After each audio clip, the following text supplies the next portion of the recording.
Dneska jsme v Praga Aréně narazili na Honzu Černého, který si přišel zajezdit. Honzo, o tobě známo, že v rámci tréninku jezdíš často na motokárách, vymetáš i různý další půjčovny. Jak se ti líbí tady v Pragovce? Tak já musím říct, že do Praga Arény chodím v podstatě od samého začátku. Byly roky, kdy jsem tady byl téměř 3x, 4x týdně. Teď už bydlím mimo Českou republiku, takže tady nejsem tak často, ale samozřejmě, když jsem v Čechách, tak jsem vždycky zavítám, že to patří. Je to trať, která patří k mým nejoblíbenějším. Co týče indoorových, tak určitě je nejoblíbenější, protože tady najdete všechno, rychlé zatáčky, pomalé zatáčky. Na to, že je to vevnitř, tak je ta trať široká a ty nový motokáry, to je prostě radost. Pojďme se u těch nových motokářů trochu zastavit. Sedíš v káře, která je oblepená nápisama Tilotson, takže co to je vlastně za káru?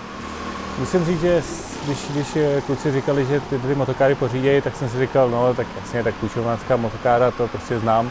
Ale tohle je něco víc, tohle je prostě závodní motokára, která je udělána pro půjčovny.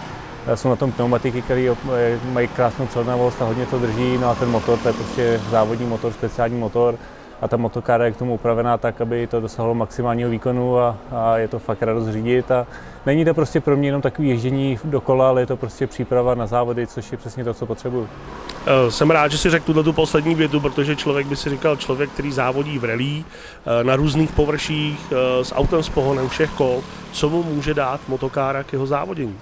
Tak je to spoustu věcí, je to samozřejmě, furt člověk sedí ve věci, která má 4 kola, volant a snaží se prostě jet na hranici té trati a té motokáry, kolo co kolo, a je to o koncentraci, je to o fyzice, je to o tom, aby člověk prostě ty své dovednosti řidičské vypiloval na maximum, takže je to skvělá příprava pro každého sportovce, motokárového, rallyového, autokrosového. Je to v podstatě úplně jedno, s tím člověk závodí, ale ta motokára vás naučí čistou stopu, plynulost, což je hrozně důležitý, jet každý kolo stejně, což vlastně to odděluje ty rychlý od těch pomalejch.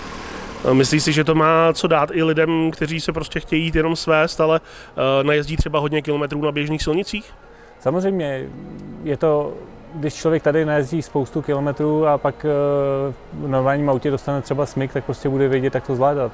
A předpokládám, že sem většinou chodí lidi, kteří mají k tomu blízko, kteří prostě mají rádi motorsport, kteří mají rádi rychlou jízdu, a je to jednoznačně jako plus i pro standardní silniční provoz, takže všema 10.